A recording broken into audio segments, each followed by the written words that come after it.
نہیں لائیں گے. اور قرب قیامت جب حضرت عیسیٰ علیہ السلام کا نزول ہوگا تو یہود و نصارہ حضرت عیسیٰ علیہ السلام کو دین اسلام اور حضرت سیدنا علی مصطفیٰ صلی اللہ علیہ وسلم کی شریعت کی پیروی کرتے ہوئے دیکھیں گے. یعنی حضرت عیسیٰ کو جب دیکھیں گے کہ وہ حضور اکرم صلی اللہ علیہ وسلم کے دین کی پیروی کر رہے ہیں تو ان کا بغض ختم ہو جائے گا اور ان کا حسد بھی ختم ہو جائے گا اور زائل ہو جائے گا اور آپ کی حقانیت کیا ہو جائے گی؟ واضح ہو جائے گی. تو کوئی یہ تعارض واقع نہیں، کوئی تعارض واقع نہیں ہے. اب یہاں پر ایک فرمایا جا رہا ہے کہ کیا ہے، اے لوگوں سنو، یہاں پر جو فرمایا جا رہا ہے کہ اللہ تعالیٰ نے اس کے بعد فرمایا کہ اگر آپ نے وہی نازل ہونے کے بعد بفرض محال یہود و نصارہ کی خواہشات کی پیروی کی تو آپ کو معاذ اللہ کے عذاب سے کوئی نہیں بچا سکے گا. تو دراصل یہ جو خطاب ہے وہ خطاب عام مسلمانوں کے لیے ہے. یہ خطاب کیا ہے؟ عام مسلمانوں کے لیے، حضور اکرم صلی اللہ علیہ وسلم کے لیے نہیں ہے. کیسا نہیں ہے کہ اس کو تعریضاً خطاب بولتے ہیں. ایک ہوتا ہے تصریحاً خطاب اور ایک ہوتا ہے تعریضاً خطاب.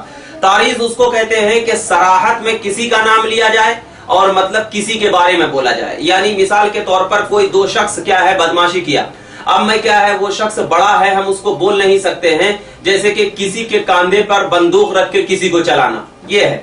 تو ایک ہوتا ہے تعریضاً اور ایک ہوتا ہے صراحتاً. تو اللہ تبارک و تعالیٰ نے تعریضاً بندوں کو خطاب فرمایا اور صراحتاً اللہ تبارک و تعالیٰ نے یہ کیا ہے عام لوگوں کو خطاب فرمایا. اس سے کوئی یہ نہیں ہے، جیسا کہ آگے کی آیت کریمہ سورہ زمر کی ہے 65 میں لئن اشرکت لیحبطن عملک، کہ اگر آپ شرک کیے تو آپ کے اعمال برباد کر دیے جائیں گے. تو مطلب یہ ہے کہ اللہ کے نبی صلی اللہ علیہ وسلم سے تو شرک کی کوئی بات ہو ہی نہیں سکتی کہ اللہ کے نبی شرک کریں گے.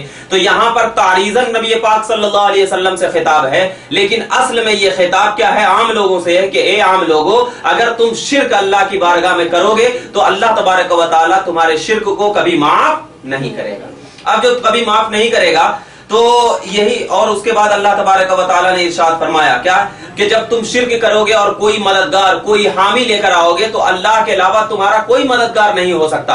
ارے مددگار کا تو اسی کا ہوتا ہے کہ سب سے پہلے تم اللہ اور اس کے رسول پر صحیح طریقے سے ایمان لے آؤ، اس کے بعد تم اللہ کی بارگاہ میں اگر اللہ تبارک و تعالیٰ کی بارگاہ میں کسی بھی مددگار کو لے کر آؤ گے تو اللہ تبارک و تعالیٰ اس مددگار کو ایکسپٹ کرے گا. جیسے کہ مثال کے طور پر اللہ تبارک و تعالیٰ کے مقدس نبی کے مقدس صحابہ حضرت ابو بکر صدیق رضی اللہ تعالیٰ عنہ ہیں، جب اللہ کے نبی پر ایمان لے آئے تو جو بھی پریشانیاں ہوتی تھی اللہ کی بارگاہ میں اللہ کے نبی کے وسیلے سے دعا کرتے تھے تو اللہ تبارک و تعالیٰ کی بارگاہ میں مددگار لاتے.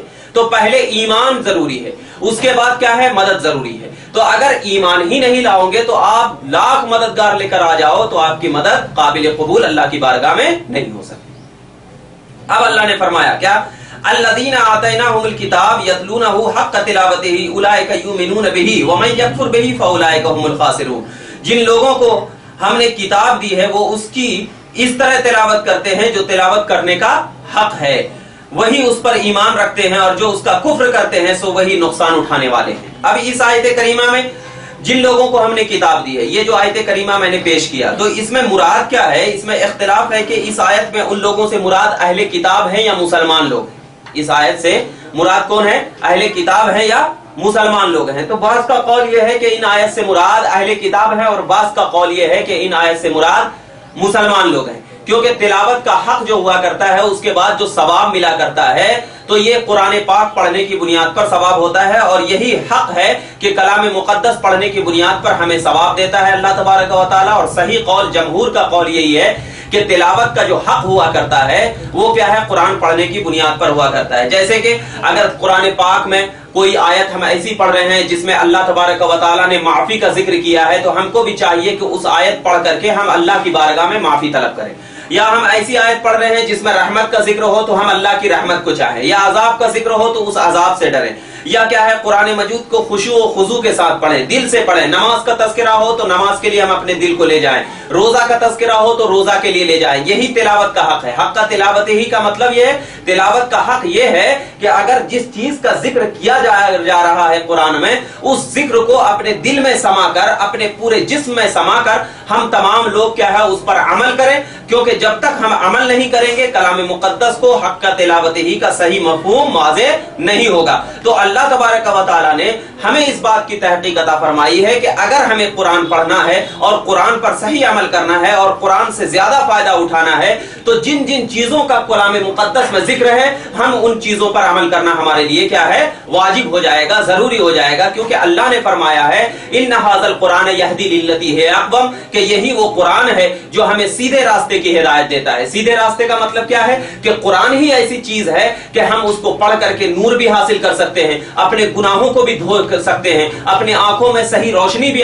لا سکتے ہیں، اپنے چہرے پہ نور بھی پیدا کر سکتے ہیں۔ اور اگر ہم قرآن پڑھیں گے تو اللہ تبارک و تعالیٰ اس قرآن پڑھنے کی بنیاد پر ہمیں عذاب سے محفوظ کر لے گا۔ اسی وجہ سے ہم تمام کو چاہیے کہ ہم قرآن مجید کی تلاوت کریں۔ اللہ رب العزت کی بارگاہ میں دعا ہے کہ پروردگار عالم ہم تمام کو قرآن کا قاری بنائے اور ہم اس پر عمل کرنے کی توفیق عطا فرمائے۔ وآخر دعوانا الحمدللہ رب العالمین۔ السلام علیکم۔